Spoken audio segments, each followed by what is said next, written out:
Hello, कक्षा 12 के साहित्यिक और सामान्य बच्चों को मेरा प्यार भरा राधे राधे। बेटा, नया चैप्टर सुमित्रा नंदन पंत का हम आपके सामने लेकर के आए थे और एक पद्यांश उसमें से हमने आपको पढ़ाया हुआ था। आशा करते हैं आपको वो समझ में आया होगा, क्योंकि आपके तरफ से अभी तक कोई रिप्लाई नहीं आया, कोई मैसेज नहीं आया कि आपको समझ आया है या नहीं। तो अगर आपको समझ में आया तो बहुत अच्छी बात है। लाइक करना ना भूला करिए बेटा। सबसे पहले आप लोग वीडियो खोलते ही लाइक किया करिए, और हो सके तो जितना शेयर आप कर सकते हैं वो आप शेयर कर लिया करिए। और क्योंकि बहुत से ऐसे बच्चे हैं जो पढ़ना चाहते हैं, नहीं पढ़ पा रहे हैं किसी कारणवश, तो अगर उनके बारे में आप जानते हो तो आप उनको भी शेयर कर दिया करिए और चैनल को सब्सक्राइब करना मत भूलिए। इसके साथ साथ मेरा टेलीग्राम चैनल भी चल रहा है उस पर भी आप लोग उसे भी आप ज्वाइन कर लीजिए, और वहाँ पर मेरे सारे वीडियोस पड़े हुए हैं, आप लोग उसे देख सकते हैं। और जहाँ तक व्याकरण की बात है तो साहित्यिक और सामान्य दोनों बच्चों को मैं व्याकरण पढ़ाऊँगी। ये सुमित्रा नंदन पंत का चैप्टर ख़त्म हो जाए। हमने थोड़ा सा कठिन चैप्टर आपको पढ़ाया है, आराम से पढ़ाया है, धीरे धीरे पढ़ाया है, इसीलिए कि आप लोग घर बैठ कर के उसको अच्छी तरह से रिवाइज़ कर लें, क्योंकि जब स्कूल खुले तो इतना समय नहीं रहेगा, ज़्यादा चैप्टर्स भी नहीं रहेंगे, और थोड़ा इजी चैप्टर वाले हैं वो हम आपको पढ़ा देंगे। अब इस चैप्टर के बाद हम आपको ग्रामर पोर्शन थोड़ा थोड़ा बताएंगे, साहित्यिक वालों को भी और सामान्य वालों को भी। तो आप लोग परेशान मत होइए, क्योंकि हम जान रहे हैं तैयारी हमें करानी है आपके लिए अभी क्या ज़रूरी है, आगे क्या ज़रूरी है, कैसे कैसे आपका कोर्स ख़त्म करना है, तो वो मुझे पता है, तो मैं आपको जो है उसकी तैयारी करा दूँगी। और ये मेरे बारे में तो आप जानते ही होंगे, क्वालिफ़िकेशन के बारे में, एक्सपीरियंस के बारे में हमेशा आपको बताते हैं, और उसी एक्सपीरियंस के आधार पर, अनुभव के आधार पर आपको भी तैयार करके और आगे ले जाने की कोशिश कर रहे हैं। और ये उनका जीवन परिचय, जिसके बारे में मैंने आपको अच्छी तरह से बता दिया था, थोड़ा सा आप लोग डिटेल में लिख लीजिएगा। और ये कविता लिखी हुई है ये पंत जी की। और अभी जो आपका चैप्टर है नौका विहार, उसको वो हम पढ़ा रहे थे, उसमें मैंने ये वाला एक पद्यांश आपको पढ़ाया था। थोड़ा सा कठिन है, क्योंकि छायावादी कवियों का जो वर्णन होता है वो रहस्य से भी परिपूर्ण होता है, और दूसरी चीज़ प्रकृति का जब वर्णन करते हैं तो इतना अलंकारिक पूर्ण वर्णन होता है कि थोड़ा सा समझने में आपको परेशानी हो सकती है। इसीलिए हम बहुत तेज़ भागने की कोशिश नहीं कर रहे हैं, धीरे धीरे ही पढ़ा रहे हैं, क्योंकि इसके बाद आपका दो ही चैप्टर बचेगा। एक आप सामान्य वालों का, साहित्यिक वालों का तो शायद 3 या 4 चैप्टर बचेगा। तो सामान्य वालों का एक तो बचेगा महादेवी वर्मा का बचेगा, एक रामधारी सिंह दिनकर का बचेगा। तो रामधारी सिंह दिनकर में भी पुरूरवा और वर्षी हटा दिया गया है, तो अभिनव मनुष्य बचेगा। बहुत सरल है, तो आसानी से ख़त्म हो जाएगा। तो ये आपको कैसा लगा? बड़ा ही सुंदर वर्णन था, किस तरह से यहाँ पर गंगा की तट का, गंगा के वर्णन उन्होंने किया है, बिल्कुल एक स्त्री की तरह। जिस तरह की एक स्त्री के सौंदर्य का वर्णन किया जाता है, ठीक उसी तरह से यहाँ पर पंत जी ने भी गंगा को एक स्त्री के रूप में चित्रित करते हुए कितना सुंदर वर्णन किया हुआ है। तो ये शब्दार्थ भी हमने आपको दे दिए थे, जितना संभव हो सका था। चलिए आज उसी के आगे पैराग्राफ 2 आपको पढ़ाते हैं। चांदनी रात का प्रथम पहर, हम चले नाव लेकर सत्वर। अब यहाँ पर पंत जी अपने मित्र मंडली के साथ चांदनी रात में नौका विहार करने के लिए काला काकर राजभवन से निकल करके गंगा जी में चलने लगते हैं, और उस नौका विहार का बड़ा ही मनोरम वर्णन, सुंदर वर्णन उन्होंने किया है। चांदनी रात का प्रथम पहर, हम चले नाव लेकर सत्वर। सत्वर माने शीघ्र। पंत जी चांदनी रात के प्रथम पहर में गंगा में नौका विहार करने के लिए अपनी एक छोटी सी नाव लेकर के सत्वर माने शीघ्रता से आगे की ओर बढ़ जाते हैं। चांदनी रात का प्रथम पहर यानी रात्रि के प्रथम पहर में, और वो रात्रि चांदनी रात थी। तो पंत जी कहते हैं कि चांदनी रात के प्रथम पहर में गंगा में नौका विहार करने के लिए एक छोटी सी नाव लेकर के शीघ्रता से गंगा में आगे बढ़ जाते हैं। सिकता की सस्मित सी पी पर मोती की ज्योत्सना रही विचर। विचर माने विचरण करना, और सिकता माने रेतीली बालू, रेतीली सीपी। सस्मित माने मुस्कान युक्त, और ज्योत्सना माने चांदनी।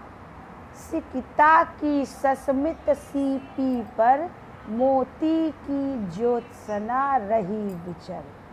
फिर वो कहते हैं कि गंगा के तट का सौंदर्य, गंगा के तट के सौंदर्य का वर्णन करते हुए पंत जी कहते हैं कि उस समय गंगा का तट ऐसे प्रतीत तो हो रहा था, ऐसा रमणीय लग रहा था, मानो मुस्कुराती हुई या खुली पड़ी हुई रेतीली सीपी पर चंद्रमा रूपी मोती की चमक विचरण कर रही हो। सिकता की सस्मित सीपी पर मोती की ज्योत्सना रही विचर। गंगा तट के सौंदर्य का वर्णन करते हुए वे कहते हैं कि उस समय गंगा का तट ऐसा रमणीय लग रहा था, मानो खुली पड़ी रेतीली सीपी पर चंद्रमा रूपी मोती की चमक विचरण कर रही हो। लो पाले चढ़ी उठा लंगर। पाले जो नौका विहार करने के लिए नावें होती हैं, छोटी छोटी नावें होती हैं, उस पर पाले लगी होती हैं। ऐसे आपने देखा होगा, नाव होती है और बड़ी बड़ी पाले लगी होती हैं। वो क्या करती हैं, हवाओं को रोकती हैं। और लंगर एक भारी भरकम ऐसा, इसे आप चाहे यंत्र कहिए या कोई ऐसा चीज़ कहिए जिससे कि पानी में नावों को रोकने के लिए छोड़ दिया जाता है, तो वो जा कर के बालू में धंस जाती है, जिससे कि वो नाव वहीं पर खड़ी हो जाती है। आप बड़े समुद्र में भी बड़े बड़े जहाज़ होते हैं जहाँ पर लोहे के बड़े बड़े बने हुए होते हैं, उसे गोले टाइप से बिल्कुल अंदर से उसको क्या बोलते हैं, ठोस, और वो सकरे से बंधे होते हैं। तो जब जहाज़ों को पानी में खड़ा करना होता है तो उसको खोल दिया जाता है मशीन के द्वारा। बड़े बड़े जहाज़ों में जब समुद्र में होते हैं तो बड़े उसको खोल दिया जाता है और वो जा कर के तेज़ी से नीचे धंस जाते हैं, तो वो वहीं पर खड़े हो जाते हैं। ऐसे ही नाव को भी जब पानी में रोकना होता है तो आपने लोगों ने देखा होगा, आप लोग तो गांव में रहते हैं, जो नावें होती हैं किनारे पे खड़े होते हैं तो बांसों की सहायता से या तो उनको बांध दिया जाता है, और या तो कोई बड़ा सा होता है उसको नीचे रस्सी में बांधे रहते हैं, नीचे छोड़ देते हैं, जाके धंस जाता है तो नाव वहीं खड़ी रहती है। तो लंगर का मतलब वही होता है, लोहे का बहुत भारी कांटा, लंगर माने कांटा। तो लो पाले चढ़ी उठा लंगर। तो पंत जी कहते हैं ऐसे सुरम्य वातावरण में, ऐसे सुंदर वातावरण में गंगा में खड़ी नावों की पालें नौका विहार के लिए ऊपर खुल गईं। पाले वो बंधी हुई होती हैं, उसे बांध दिया जाता है, जैसे पर्दे खुले हुए होते हैं, जब आप ज़रूरत नहीं होती तो उसको बांध देते हैं कि नहीं, तो पाले भी बंधी होती हैं। लेकिन जब नौका विहार करने के लिए हम आगे बढ़ते हैं, नावों को ले जाते हैं, तो उन पालों को खोल देती हैं। इस वो कह रहे हैं कि ऐसे सुरम्य वातावरण में गंगा में खड़ी नावों की जो पाले हैं वो नौका विहार के लिए ऊपर चढ़ गईं और उठा लंगर, और उन्होंने अपने अपने लंगर को उठा लिया था। जो नावें बंधी खड़ी थी वो लंगर को उन्होंने उठा लिया। और लंगर उठते ही क्या होता है, मृदु मंद मंद मंथर मंथर लघु तरणि हंसनी सी सुंदर। उपमा अलंकार है, हंसनी सी सुंदर, हंसनी के समान। लघु तरणि, लघु माने छोटी, तरणि माने नौका, मंथर मंथर माने धीमी धीमी गति से। तो फिर पंत जी कहते हैं मृदु मंद मंद मंथर मंथर लघु तरणि हंसनी सी सुंदर तिर रही खोल पालों के पर। कितना सुंदर वर्णन, कितना बढ़िया वर्णन उन्होंने किया। वो कहते हैं कि ऐसे सुरीले वातावरण में गंगा में खड़ी नावों की पालें नौका विहार के लिए ऊपर चढ़ गईं और उन्होंने अपने अपने लंगर उठा लिए। और अब लंगर उठते ही छोटी छोटी नावें, लंगर उठते ही छोटी छोटी नावें अपने पाल रूपी पंखों को खोल करके, खोल पालों के पर। यहाँ पर जो नाव में पाले लगी हैं उस पाल को उन्होंने क्या मान लिया, पर माने पंख। तो पंत जी कहते हैं कि लंगर उठते ही छोटी छोटी नावें अपने पाल रूपी पंखों को खोल करके हंसनी सी सुंदर, सुंदर हंसनियों के समान आकर्षक और धीरे धीरे गति से गंगा में तैरने लगी। मृदु मंद मंद मंथर मंथर लघु तरणि हंसनी सी सुंदर तिर रही खोल पालों के पर।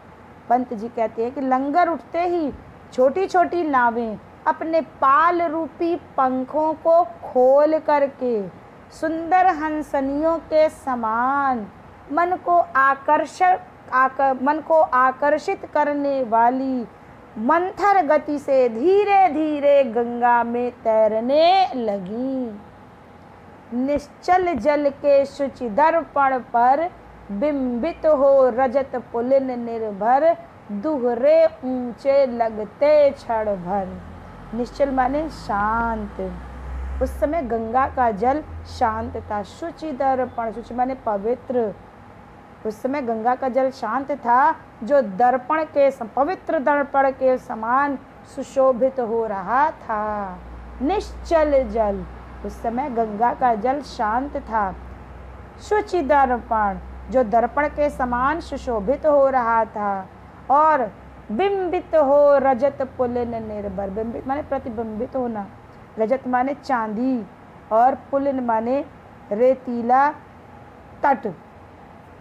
तो पंत जी कहते हैं कि उस समय गंगा का जल शांत था और वो जो कि पवित्र दर्पण के समान सुशोभित हो रहा था। उस जल रूपी स्वच्छ दर्पण में, उस जल रूपी स्वच्छ दर्पण में चंद्रमा की चांदनी में नहाया हुआ रेतीला तट प्रतिबिंबित हो करके दुहरे ऊंचे लगते क्षण भर, वे परिमाण में दुगनी ऊंचाई के दिखाई पड़ रहे थे। जो रेतीला किनारा था, तट था, जब उसका प्रतिबिंब जल में पड़ रहा था तो वो ऊंचाई में दुगना दिखाई पड़ रहा था। जैसे कभी कभी परछाई क्या होती है, हम देखते हैं तो अपनी परछाई अपने से ज़्यादा हो जाती है। तो ठीक उसी प्रकार से पंत जी कहते हैं कि उस समय गंगा का जल शांत था जो दर्पण के समान सुशोभित हो रहा था। और उस जल रूपी स्वच्छ दर्पण में चंद्रमा की चांदनी में नहाया हुआ रेतीला तट प्रतिबिंबित हो करके परिमाण में दुगनी ऊंचाई का दिखाई पड़ रहा था। काला काकर का राजभवन सोया जल में निश्चित प्रमन पलकों पर वैभव स्वप्न सघन। प्रमन माने प्रसन्न मन वाला। तो काला काकर का राजभवन, अब पंत जी कहते हैं कि गंगा के तट पर सुशोभित काला काकर का जो राजभवन का प्रतिबिंब गंगा के जल में दिखाई पड़ रहा था। पंत जी कहते हैं कि उस समय जो काला काकर के राजभवन का प्रतिबिंब गंगा के जल में दिखाई पड़ रहा था, वह प्रतिबिंब ऐसा लग रहा था मानो वह राजभवन गंगा जल रूपी शैया पर निश्चिंत होकर के सो रहा हो। काला काकर का राजभवन सोया जल में निश्चित प्रमम। उस समय गंगा के जल में दिखाई पड़ने वाला काला काकर के राजभवन का प्रतिबिंब ऐसे प्रतीत हो रहा था मानो वह राजभवन गंगा जल रूपी शैया पर निश्चिंत होकर के प्रसन्न मन से सो रहा है। पलकों पर वैभव स्वप्न सघन, और उसकी झुकी हुई पलकों तथा शांत मन में वैभव रूपी स्वप्न तैर रहे हों। उसकी झुकी हुई पलकों पर तथा शांत मन में मानो वैभव रूपी स्वप्न तैर रहे हों। कितना सुंदर वर्णन है। तो काव्यगत सौंदर्य, भाषा वही संस्कृत ने खड़ी बोली है। अब अलंकार, उपमा अलंकार भी है, रूपक भी है, उत्प्रेक्षा भी है और अनुप्रास भी है। रस शांत है, छंद स्वच्छंद है, गुण प्रसाद है। आया समझ में? अच्छा लगा? हमें तो बहुत अच्छा लगा भाई। ये इसके शब्दार्थ बता तो दिया ही हमने, फिर भी चलिए पैराग्राफ 3। नौका से उठती जल हिलोर, हिल पड़ते नभ के ओर छोर। अब यहाँ पर भी नौका विहार के समय गंगा के मनमोहक सौंदर्य का वर्णन किया गया है और पंत जी कहते हैं कि नौका से उठती जल हिलोर, हिल पड़ते नभ के ओर छोर। हिलोर माने लहरें। पंत जी कहते हैं कि जब गंगा में नावें चलती हैं तो उससे उठने वाली लहरों के कारण गंगा में प्रतिबिंबित आकाश हिल पड़ता है। हिल पड़ते नभ के ओर छोर। नभ माने आकाश। आकाश का जो प्रतिबिंब गंगा के जल में दिखाई पड़ रहा है, तो जब नावें चलती हैं तो लहरें उठने के कारण वो प्रतिबिंब क्या हो जाता है? हिल जाता है। इसीलिए वो कह रहे हैं नौका से उठती जल हिलोर, हिल पड़ते नभ के ओर छोर। जब गंगा में नौकाएं चलती हैं तो उससे उठने वाली लहरों के कारण गंगा में प्रतिबिंबित सारा आकाश जो है वो हिल पड़ता है। और विस्फारित नयनों से निश्चल कुछ खोज रहे चल तारक दल, ज्योतित कर नभ का अंत स्थल। अंत स्थल माने अंदर का भाग, जल के अंदर का भाग। नभ माने आकाश, ज्योतित माने प्रकाशित, चल माने चंचल, तारक दल माने तारों का समूह, निश्चल माने शांत, विस्फारित नयन माने बड़े बड़े नेत्रों से। अब देखिए पंत जी कहना क्या चाहते हैं। विस्फारित नयनों से निश्चल, निश्चल माने शांत, गंगा के शांत जल में कुछ खोज रहे चल तारक दल, ज्योतित कर नभ का अंत स्थल। पंत जी कहते हैं गंगा का जल शांत हो जाने पर उसमें प्रतिबिंबित तारों की परछाई ऐसे प्रतीत हो रही है। जब गंगा का जल, नौकाएं जब चलती हैं तो उससे उठने वाली लहरों के कारण गंगा में प्रतिबिंबित सारा आकाश हिल पड़ता है। और फिर जब उसके बाद गंगा का jल शांत हो जाता है तो उसमें प्रतिबिंबित तारों की परछाई ऐसे प्रतीत होती है मानो तारे जल के अंदर के भाग को प्रकाशित करके, नभ का अंत स्थल, मानो तारे जल के अंदर के भाग को प्रकाशित करके उसमें विस्फारित नयनों अपनी आंखें फाड़ फाड़ करके कुछ खोज रहे हैं। जब गंगा का जल शांत हो जाता है तो उसमें प्रतिबिंबित तारों की परछाई ऐसे प्रतीत होती है मानो चंचल तारों का समूह जल के अंदर के भाग को आलोकित करके उसमें अपनी आँखों को फाड़ फाड़ करके कुछ खोज रहा है।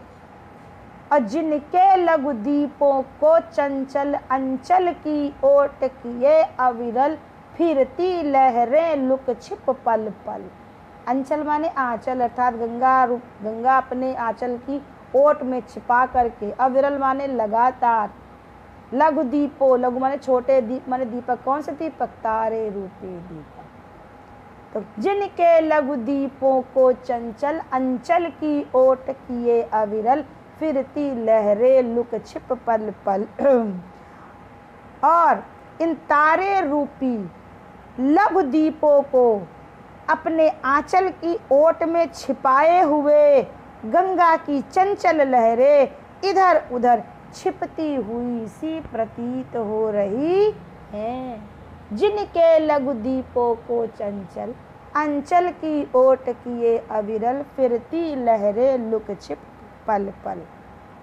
फिर पंत जी कहते हैं कि इन तारे रूपी छोटे छोटे दीपकों को अपने आंचल की ओट में छिपाए हुए गंगा की चंचल लहरें इधर उधर छिपती हुई सी प्रतीत हो रही है।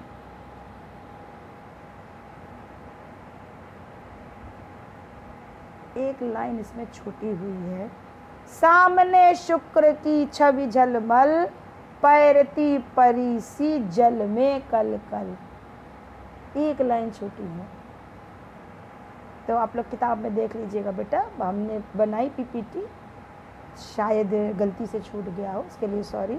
तो देख लीजिएगा, इसमें एक लाइन है, सामने शुक्र की छवि झलमल। झलमल माने झिलमिलाना, शुक्र शुक्र तारे के लिए है। तो पंत जी कहते हैं कि सामने ही शुक्र तारा झिलमिला रहा है और उसकी जो शोभा है, पैरती परी सी, परी के समान उपमा अलंकार, पैरती माने तैरती हुई, और उसकी शोभा जल में प्रतिबिंबित होकर परी के समान तैरती हुई दिखाई पड़ रही है। पंत जी कहते सामने ही शुक्र तारा झिलमिला रहा है और उसकी शोभा जल में प्रतिबिंबित होकर के परी के समान तैरती हुई दिखाई पड़ रही है।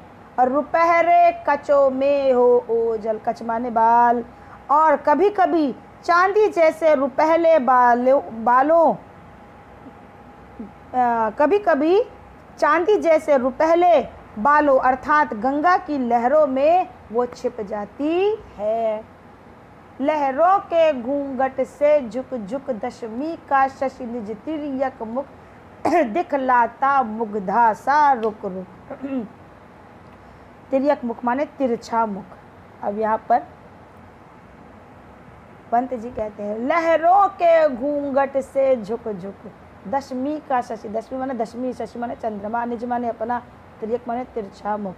तो पंत जी कहते हैं कि जिस प्रकार अपने यौवन से अनभिज्ञ, जिस प्रकार अपने यौवन से अनभिज्ञ कोई नायिका कभी कभी अपना सुंदर मुख घूंघट में छिपा लेती है और कभी कभी घूंघट उघाड़ देती है, जिस प्रकार अपने यौवन से अनभिज्ञ कोई नायिका अपने सुंदर मुख को या तो घूंघट में छुपा लेती है या तो घूंघट उघाड़ देती है, ठीक उसी प्रकार गंगा में प्रतिबिंबित दशमी का शशि, ठीक उसी प्रकार गंगा में प्रतिबिंबित जो दशमी का चांद है वो कभी कभी अपना तिरछा मुख दिखा देता है और कभी कभी लहरों की चंचलता के कारण छिप जाता है।